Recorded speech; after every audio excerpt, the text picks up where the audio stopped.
Thank you. Well, you've heard the numbers and you've seen a lot of the numbers. Today I want to tell a small story called the New Neighbors Film Project. Missoula is a community of roughly 100,000 people, right there.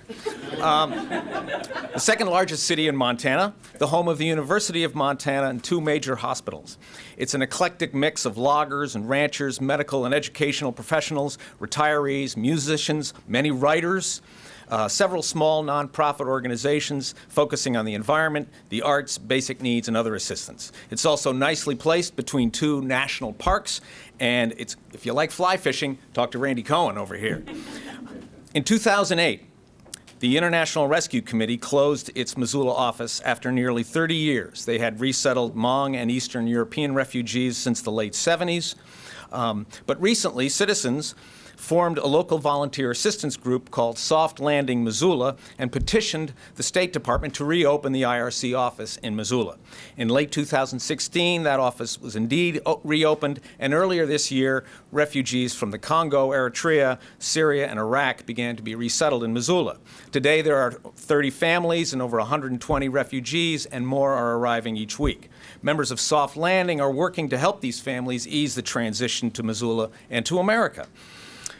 Many of the Congolese, who were the first to arrive, have been eager to tell their story. From a war-torn country to often years in refugee camps to the obvious difficulties of settling in a new land, new customs, new language. The first thing they told members of Soft Landing was, "We want to tell our story." In May this past year, the Congolese families performed a play for the Missoula community, When One Becomes Many, in their own language, performing their traditional music, telling their own story.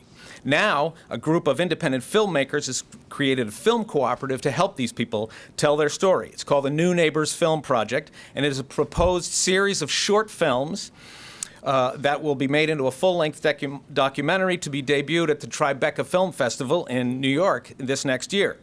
The objective is to create honest, intelligent narratives to have these people tell their incredible story of human endurance and their struggle and their new settlement in America. But rather than simply film them, the plan is to teach them how to create a film, the art of filmmaking, the editing, music accompaniment, the whole works from start to finish. So they've offered a 12-week course to these newcomers. It's the first of its kind, an independent film cooperative specifically for refugees to learn these skills and to tell their story and to help all of us understand their struggle. This is just one small example in a small town in a corner of America to show how the arts can be utilized to give our new neighbors the skills to become productive, creative, and engaged members of our community. Thank you very much.